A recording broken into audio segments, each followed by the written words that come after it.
Hello, welcome to the Living Church. We're so glad you're here. You're listening to our series, When Life Becomes Worship. Let's take a moment to hear God's Word and reflect together. 반갑습니다. 여러분, 한 주간 평안하셨습니까? 오늘도 예배 자리에 나오신 모든 분들을 주님의 이름으로 환영하고 축복합니다. 우리 옆에 계신 분들과 따뜻한 눈빛과 미소로 함께 인사합시다. 함께 할 수 있어서 감사합니다. 5월 한 달간 우리는 천국은 가정에서 시작된다는 시리즈로 가정을 예배로 세워간다는 것이 무엇인지 살펴보았습니다. 지난 4주 동안 가정의 기초인 아버지, 가정의 심장인 어머니, 가정의 희망인 자녀들, 가정의 본드인 형제 자매에 대해 말씀을 나눴는데요. 오늘은 시리즈의 마지막 시간으로 가정의 원천인 부부에 대해 말씀을 살펴보겠습니다. 여러분, 오늘 말씀은 인류 최초의 가정이 어떻게 시작되었는지를 보여주는 말씀입니다.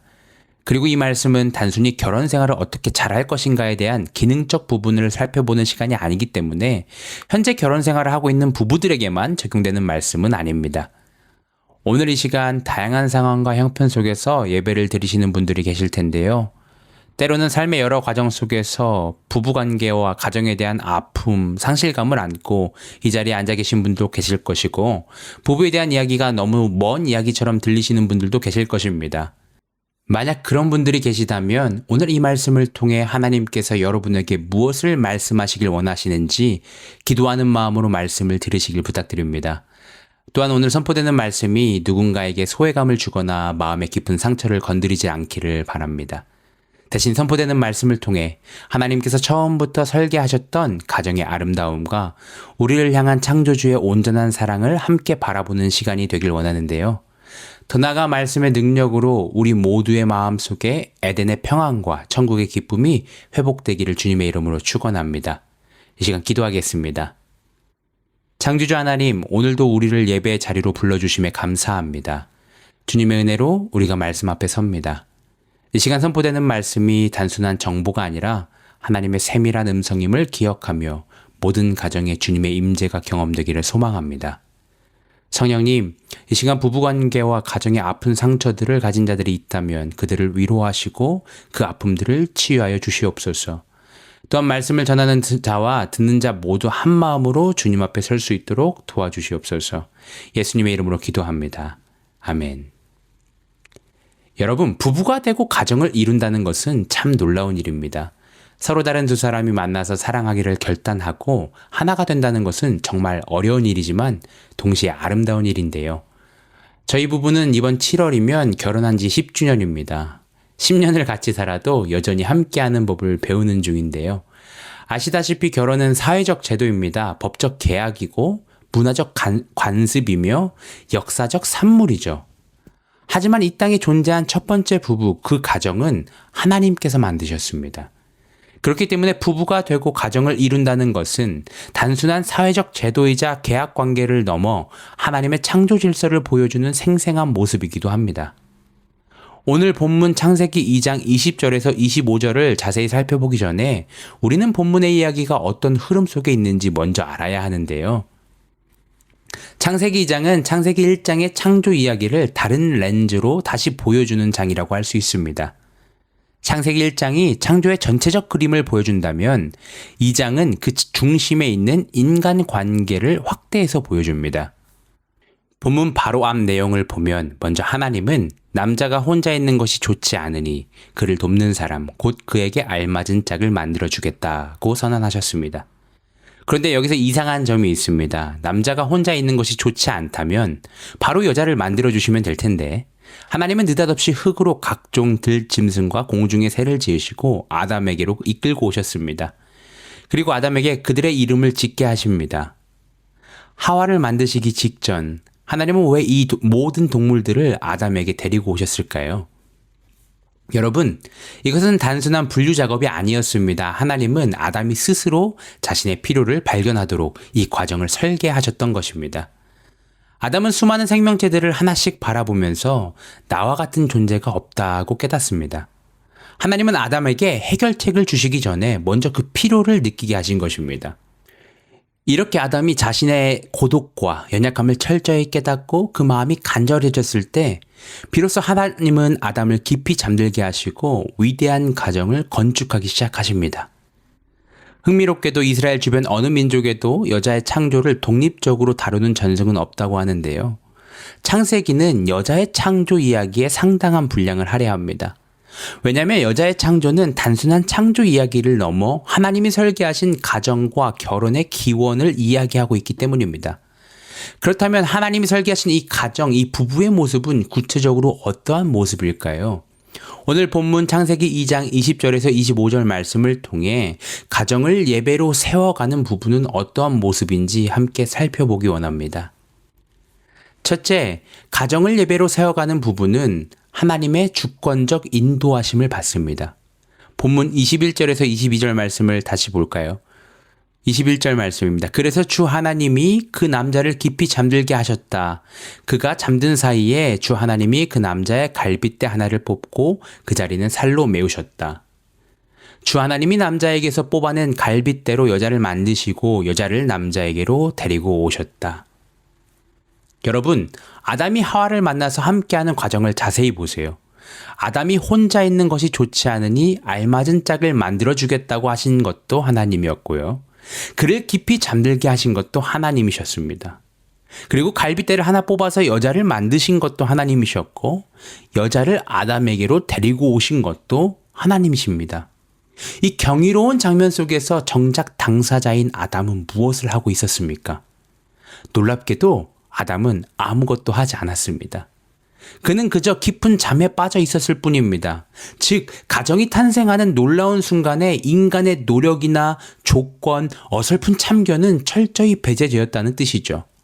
모든 것이 전적으로 하나님의 계획하심과 일하심 속에서 주권적으로 이루어졌습니다. 성경에 등장하는 첫 부부, 첫 가정은 인간이 머리를 맞대어 고안해낸 사회적 합작품이 아닙니다. 하나님이 전적으로 세우신 거룩한 성소입니다. 본문에서 여자를 만드셨다고 할 때 사용된 히브리어는 구약에서 거룩한 성전을 지을 때 쓰는 건축하다라는 단어와 동일한 단어인데요. 하나님은 아담이 깊이 잠든 사이 온 마음을 다해 한 가정을 거룩한 성전으로 건축하고 계셨던 것입니다. 그러므로 가정을 예배로 세워간다는 것은 내 힘과 내 뜻으로 내 배우자를 통제하고 내 가정을 뜯어 고치려는 교만한 시도를 내려놓는 것에서 시작됩니다. 대신 하나님이 주권적인 인도하심 가운데 내 배우자를 내 삶에 보내주셨고 여전히 우리 가정을 이끌고 계신다는 하나님의 주권을 인정해야 되는 것이죠. 물론 이 말씀을 오해해서 어차피 다 하나님이 인도하시니 나는 아무 노력도 안 하고 가만히 감나무 밑에서 감 떨어지기만 기다리겠다고 생각해서는 안 됩니다. 하나님의 주권을 인정한다는 것은 게으른 방관이랑 다른 것입니다. 오히려 내 삶의 통제권을 하나님께 겸손히 이양하는 믿음의 결단이죠. 사랑하는 성도 여러분, 매일의 삶 가운데 우리 가정을 향한 하나님의 신실하신 인도하심이 있음을 분명히 기억하셔야 됩니다. 그리고 가정의 문제를 마주할 때마다 내 혈기와 나의 판단을 내려놓으십시오. 그리고 우리 가정을 친히 건축하신 하나님의 주권적인 인도하심을 무릎으로 구하는 믿음의 부부, 예배하는 가정이 되시기를 주님의 이름으로 축원합니다. 이처럼 첫 번째 가정이 하나님의 철저한 주권과 일하심 속에서 완벽하게 준비되었다면 이제 잠에서 깨어난 인간은 그 하나님의 인도하심 앞에 어떻게 응답해야 할까요? 이것은 두 번째 원리로 이어집니다. 둘째, 가정을 예배로 세워가는 부부는 언약적 헌신과 행동으로 살아갑니다. 본문 23절에서 24절 말씀을 보겠습니다. 그때 그 남자가 말하였다. 이제야 나타났구나 이 사람. 뼈도 나의 뼈, 살도 나의 살. 남자에게서 나왔으니 여자라고 부를 것이다. 그러므로 남자는 아버지와 어머니를 떠나 아내와 결합하여 한 몸을 이루는 것이다. 23절을 보면 하와를 만난 아담이 처음으로 입을 엽니다. 이 구절이 성경에 등장하는 첫 번째 인간의 발언이기도 한데요. 이 표현이 우리에게는 단순한 감탄사나 로맨틱한 사랑 고백으로 보여질 수 있지만 구약 성경의 문화적 맥락에서 당신은 나의 뼈와 살입니다라는 표현은 단순한 감정을 넘어서는 표현입니다. 히브리 문화에서 뼈는요, 인간의 가장 강한 힘을 상징하고요. 살은 인간의 깨어지기 쉬운 약함을 상징합니다. 즉, 아담의 이 고백은 나는 당신의 가장 강한 모습부터 가장 연약한 모습까지 당신의 모든 것을 나와 동일하게 여기고 공유하겠습니다라는 깊은 일치성의 선언입니다. 또한 고대 근동에서 이 표현은 목숨을 걸고 당신과 동맹을 맺으며 끝까지 신실하게 헌신하겠다는 일종의 충성 서약이기도 했습니다. 실제로 사무엘하 5장 1절을 보면요. 헤브론으로 다윗을 찾아온 이스라엘의 모든 지파가 다윗을 왕으로 추대하며 언약을 맺을 때 이렇게 말합니다. 보소서 우리는 왕의 고륙, 뼈와 살이니이다. 아담은 지금 하와를 향한 목숨을 건 언약적 신실함을 맹세하고 있는 것입니다. 그런데 이 언약은 말로만 끝나지 않습니다. 이 언약은 행동으로 이어집니다. 부모를 떠나며 아내와 결합하고 한 몸을 이루는 것이죠. 여기서 한 가지 우리는 당시 고대 이스라엘의 결혼 관습을 주목해 보아야 합니다. 당시 문화에서 결혼을 하면 아내가 자기 집을 떠나 남편의 가문, 시댁으로 들어와서 살았는데요. 실제로 공간을 떠난 사람은 남편이 아니라 아내였습니다. 그런데 성경은 왜 거꾸로 남자가 부모를 떠나라고 명령하고 있을까요? 이것은 부모님과 연을 끊고 집을 나가라는 공간적 이동을 말하는 게 아닙니다. 이 표현은 내 삶의 우선순위가 전적으로 변화되었다라는 전인격적인 은유입니다. 지금까지 내 삶의 우선순위가 부모님의 영향력, 아니면 내 과거의 삶의 방식, 내 개인의 야망이나 취미였다면 이제는 하나님이 맺어주신 배우자와의 언약이 내 삶의 최우선순위가 되었다는 사실을 삶으로 증명해내라는 것입니다. 여러분, 가정을 예배로 세우는 부부는요, 조건이나 감정에 따라 흔들리지 않습니다. 아담처럼 서로를 생명으로 용납하는 언약의 고백이 있어야 하고 그 고백을 내 삶의 가장 가치 있는 우선순위로 지켜내는 책임 있는 행동이 뒷받침되어야 합니다. 이 언약적 헌신과 행동이 매일의 일상에서 드려질 때 부부가 가정을 예배로 세워나갈 수 있는 것입니다. 부모를 떠나 배우자를 내 삶의 가장 전적인 우선순위로 둔다는 것, 그리고 내 뼈와 살을 내어주듯 책임감 있게 행동한다는 것은 결코 가벼운 일이 아닙니다. 때로는 무거운 헌신처럼 느껴지기도 하죠. 그런데 신비하게도 부부가 서로를 향해 이토록 단단한 언약의 울타리를 쳐줄 때 그 울타리 안에서 비로소 인간이 누릴 수 있는 가장 안전하고 자유로운 고백이 시작됩니다. 헌신의 울타리가 주는 진짜 축복, 마지막 세 번째 원리인데요. 셋째, 가정을 예배로 세워가는 부부는 서로를 온전히 드러내고 용납합니다. 본문 25절 말씀을 보겠습니다. 아담과 그의 아내 두 사람이 벌거벗었으나 부끄러워하지 아니하니라. 본문 25절은 하나님이 만드시고 인도하신 가정이 언약의 울타리 안에서 부부로서 누렸던 아름다운 모습을 이렇게 증언합니다. 벌거벗었으나 부끄러워하지 아니하리라. 앞서 우리가 보았듯이 아담과 하와는 서로에게 목숨을 건 언약적 헌신을 확증했습니다. 나는 어떤 상황에서도 당신을 떠나지 않고 당신이 내 삶의 1순위입니다. 라는 확실한 신뢰의 뼈대가 세워지니까 이제 두 사람의 사이에는 숨길 것도 두려워할 것도 없어집니다. 그래서 벌거벗었으나 부끄러워하지 않는 경지에 이르게 된 것입니다. 그런데 여기서 벌거벗었다는 것은요, 단순히 옷을 입지 않았다는 것을 뜻하는 것만이 아닙니다. 이것은 신체적 차원을 훨씬 넘어서는 이야기입니다. 감정적으로, 영적으로, 심리적으로 완전히 열려 있었다는 것입니다. 숨기는 것이 없고, 가리는 것이 없고, 두려움이 없는 상태입니다. 구약에서 벌거벗음은요, 이 구절에서 단 하나를 제외하고 항상 수치와 연결됩니다. 가난의 표시이거나 죄의 표시이거나 심판의 표시입니다. 그런데 이 한 구절만 부끄러움이 없습니다. 이건 히브리 독자들에게 정말 충격적인 내용이었을 것입니다. 그렇다면 아담과 하와는 왜 부끄러움이 없었을까요? 왜냐하면 그들 사이에는 내 연약함, 내 허물, 내 날 것 그대로의 모습을 다 드러내도 상대방이 나를 비난의 눈으로 정죄하지 않고 온전히 품어줄 것이라는 100%의 안전함이 있었기 때문입니다. 가면에 숨기지 않아도 되는 상태, 나를 방어하기 위한 갑옷이 필요 없는 상태, 즉 수치심이 없는 공동체가 이루어진 것입니다. 가정을 예배로 세운다는 것은 바로 이 에덴의 안전지대를 복원하는 일입니다. 세상은 끊임없이 우리의 조건을 따지고 조금만 틈이 보이면 수치심을 주면서 공격합니다. 그래서 우리는 세상에서 늘 단단한 가면을 쓰고 살아가죠.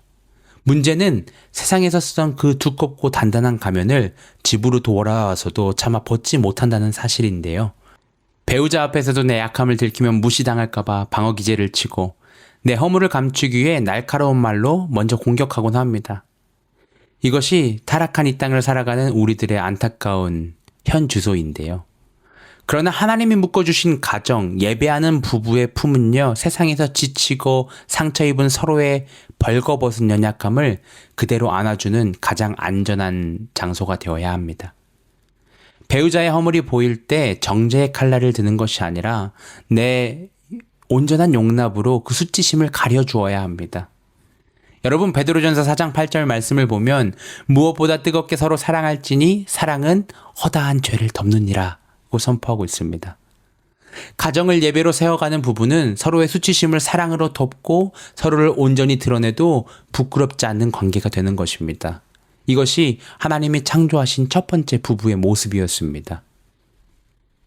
사랑하는 여러분, 우리는 오늘 아담과 하와의 모습을 통해 하나님이 태초에 디자인하신 가장 아름다운 부부의 원형을 보았습니다. 하나님의 주권적인 인도하심을 인정하고 목숨을 건 언약적 헌신과 책임 있는 행동으로 삶의 우선순위를 바꾸며 마침내 가면을 벗어도 부끄럽지 않은 수치심 없는 안전한 가정을 세워가는 것이 가정을 예배로 세워가는 부부의 모습입니다. 그렇다면 오늘 이 말씀을 듣고 머리로 아는 것을 넘어 어떻게 우리의 삶에서 이 말씀을 살아갈 수 있을까요? 이번 한 주 구체적으로 2가지를 실천해 보기 원하는데요. 첫째, 하나님의 인도하심을 구하는 부부 기도의 시간을 정해봅시다.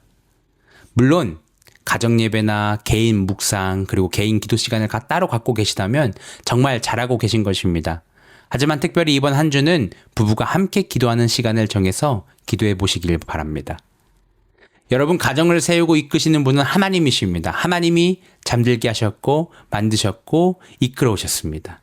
그렇기 때문에 부부가 해야 할 가장 중요한 일은 그 하나님께 함께 나아가는 것입니다. 이번 한 주 기도를 통해 부부로서 함께 하나님께 나아갑시다. 아침 5분도 좋고요. 잠들기 전 10분도 좋습니다. 중요한 건 기도합시다라고 대화하는 것에 그치지 않고 실제로 함께 기도하는 한 주가 되는 것입니다. 그렇게 부부가 함께 무릎 꿇는 그 자리가 가정이 예배로 세워지는 시작점입니다. 이번 한 주 그 첫걸음을 함께 내딛어 보시길 바랍니다. 둘째, 언약적 사랑을 말로 고백하고 행동으로 확증해 보세요. 꼭 아담처럼 내 뼈 중에 뼈요, 살 중에 살이라고 말하지 않더라도 여러분, 배우자에게 언약적 고백을 한 게 마지막으로 언제이십니까? 이번 한 주 말로 고백해 보시길 바랍니다. 거창한 문장이 아니어도 됩니다. 나는 언제나 당신 편이야. 당신이 강할 때나 약할 때나 항상 함께 할게라고 부부됨의 언약을 상기할 수 있는 말을 해주시길 바랍니다. 그리고 말에서 멈추시면 안 되고 행동으로 그 마음을 표현해 보세요. 배우자가 가장 사랑받는다고 느끼는 방식으로 여러분의 마음을 전달해 보시길 바랍니다. 언약은 말에서 시작하지만 행동으로 완성됩니다. 이번 한 주 배우자가 내 언약의 동반자임을 증명하는 구체적인 행동을 한 가지 해보시길 바랍니다. 배우자를 위해 특별한 시간을 만들어 보셔도 좋고요. 배우자의 이야기에 경청하는 것, 혹은 배우자가 원하는 구체적인 도움을 주면서 우리 부부가 가정의 원천임을 상기하실 수 있기를 바랍니다. 물론 오늘 이 2가지의 실천이 여러 이유로 현재 배우자와 함께하지 않는 분들께는 멀게만 느껴질 수 있습니다. 하지만 여러분, 이 말씀은 여러분과도 무관하지 않습니다. 하나님이 설계하신 이 거룩한 연합과 천국의 모형은 우리 모두의 이야기입니다. 창세기 2장의 결혼 언약은 에베소서 5장에서 바울이 말하듯 그리스도와 교회의 언약을 가리키는 그림자입니다. 배우자가 없는 자리에서도 우리는 가장 완전한 언약 안에 있습니다. 우리의 진정한 신랑은 예수 그리스도이시기 때문입니다. 세상의 염려에 마음을 빼앗기기보다 영적 신랑 되신 주님과 합하여 한 몸을 이루는 친밀한 예배를 회복하시는 한 주가 되시길 바랍니다. 여러분, 연약한 인간이 맺은 땅 위의 언약은 언제든 깨어지거나 멈출 수 있습니다. 그러나 우리를 향한 하나님의 언약, 하나님의 신실한 손길은 결코 끊어지지 않습니다. 이번 한 주 그 언약을 되새기는 우리 모두가 되기를 축복합니다. 사랑하는 성도 여러분, 그런데 솔직히 고백해 봅시다. 오늘 말씀을 듣고 마음속으로 결단했지만 삶에서 살아내는 것이 쉬우신가요? 어렵죠. 우리는 세상에서 쓰던 그 두껍고 단단한 가면을 집으로 돌아와서도 차마 벗지 못할 때가 너무도 많습니다. 우리의 힘만으로는 에덴을 회복할 수 없는 것이 현실입니다. 바로 그렇기 때문에 우리에게는 예수 그리스도의 사랑이 필요합니다. 우리가 에덴에서 잃어버렸던 이 수치심 없는 안전지대를 회복시키기 위해 예수님이 이 땅에 오셨습니다. 예수님은 저와 여러분이 가정에서 그리고 세상에서 지은 모든 허물과 수치라는 더러운 옷을 대신 뒤집어 쓰시고 십자가에서 벌거벗겨진 채 피 흘려 죽으셨습니다. 가정을 예배로 세운다는 것은 내 의지나 노력으로 완벽한 가정을 억지로 만들어내는 율법이 아닙니다. 날마다 나를 온전히 용납해 주신 십자가 앞으로 나아가 내 가면을 먼저 벗어 던지고 주님의 그 사랑으로 내 배우자의 연약함과 수치심을 덮어주는 것입니다. 우리를 주권적으로 인도하신 하나님을 신뢰함으로, 목숨을 건 언약적 행동으로, 그리고 서로의 허물을 덮어주는 십자가의 용납함으로 나아갑시다. 그렇게 주님의 복음이 우리 가정의 울타리가 될 때 우리 가정은 천국의 시작이 될 줄 믿습니다. 아멘. Thanks for being here. We pray this message encourages you this week. You can hear more sermons on our podcast or YouTube channel. Grace, peace, and blessings to you all.